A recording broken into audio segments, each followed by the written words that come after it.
Morphle has been good to us. It's weird. I didn't expect to care so much about some little side village in this game, but the quest here was actually really good and made me want to progress and become the Thane, but as it's a small village, it's not like there's a ton of stuff to do here, and we've well and truly done what we have here. There's not really anything left.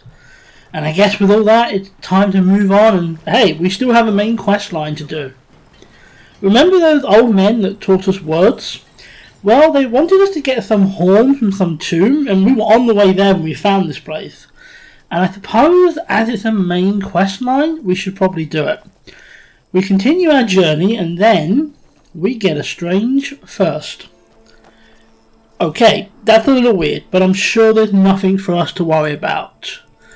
And then our blood boils and our vampiric powers awaken. Oh shit. We must have been bitten during our vampire quest from last time, because now we're a vampire. Vampirism can wait though, since we already have a quest we've started. So we head to the tomb, find some bandits and the like and kill them. Should we suck the blood? Nah, that still sounds weird to me. Instead we just head into the tomb to find more bandits. Jesus Christ guys, just let a vampire steal from a tomb in peace. God. As we proceed, they're replaced by zombies, which I mean, I guess at least they're supposed to be here. Progress through the tomb takes us to a massive cave and throws really easy skeletons at us. Still, the massive cave was a surprise. Not necessarily a bad thing, just a surprise. There's a waterfall down here, and it's actually genuinely beautiful to see. Kind of a shame the waterfall got ruined by my general undead appearance. We did learn a new word of power here though, which I really wasn't expecting, but hey, I'll take it. We continue progressing until we reach these 3 gates opened by 3 stones, but not for long, and I was confused. Turns out I was confused because I forgot we had force run. Get all 3, dash, and then slam our head straight into the metal. Okay, we've got to time this perfectly. Took a few tries, but eventually we got it, and then they just stay open. Why couldn't they do that before? Lydia had a bad feeling about this, which means she must be force sensitive, because she worked out that the floor is fire. Dealing with the spiders here wasn't too difficult, even with the floor on fire, and then we get to the tomb, which, wow, okay, this is something else.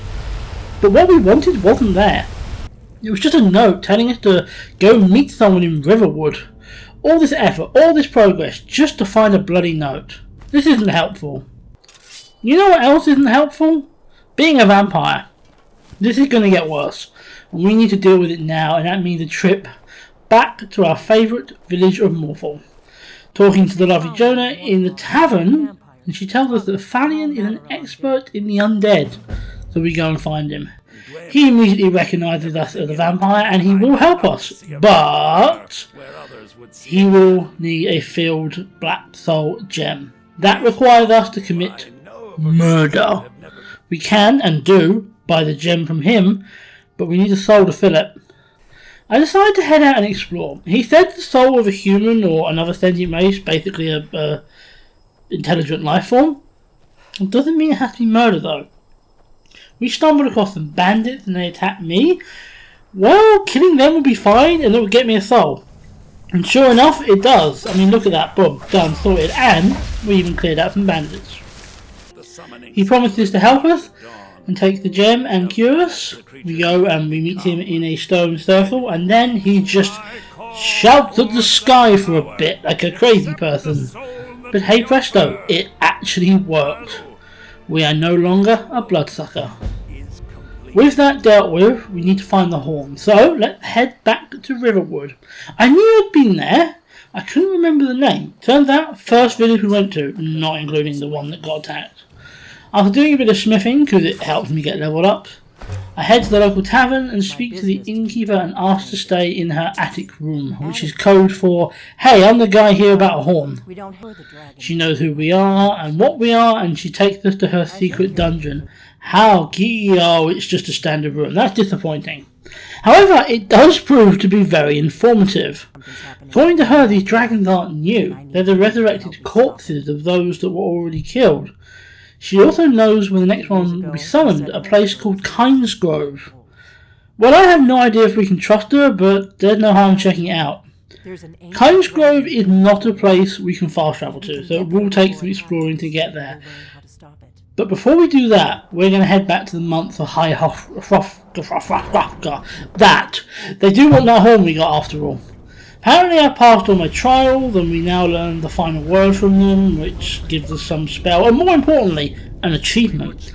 Now they want to yell at me a lot. Look, I'm not even going to pretend to understand why, but it got me a quest done. So hey, that's a win.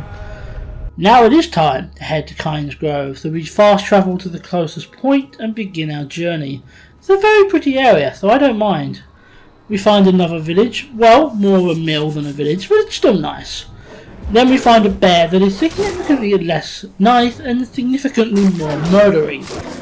To defeat the murdery bear, I use the coward's method of fighting, torching him, and then running away so he can't follow, and repeat, till that bastard is dead.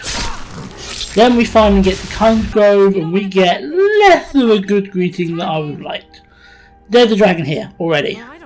We must go up and stop it, so we run up and yep, that's the fucking dragon. It's doing things to the ground and it's casting a spell and ouch. That looks like it hurt. And that's the walking skeleton of a dragon. Oh boy, this... okay, now he has flesh. Now we have two dragons to fight. Okay, no. Looks like there's only one, this one. So I hit it and it sets me on fire. The standard greeting between man and dragon. I was expecting it to be hard, but actually not really that hard. It was actually kind of easy. First try and everything. We just keep pounding it and then I jump on his head. And I stealth. And I pound. And I hit. And then it's dead. The goddamn dragon is dead. Again. I almost feel bad about killing it almost immediately after it came back to life. But still, murdering dragon is fine. We meet up with Delphine. She tells us who she finally is. That she is a member of the Blades, a group of dragon slayers that, until now, haven't had much to do since the dragons were all dead. Apparently a group called the Falmore might be to blame. Look, I don't really know who they are, but the guy we met at the start of the game, Ulfric, is their leader. She wants to meet her back in Riverwood to discuss our new plan. Not sure why we couldn't do it at Kynes Grove, but sure. Back in her secret and annoyingly ordinary dungeon, her idea is for me to creep into a Falmore party in an embassy and look around. So, stealth in Skyrim. Me doing stealth in Skyrim. Hello. This is gonna be an absolute disaster. But that, ladies and gentlemen, will be next time. Until then, thank you so much for watching, and hey, be sure to check back and see me sucking at stealth. Take care.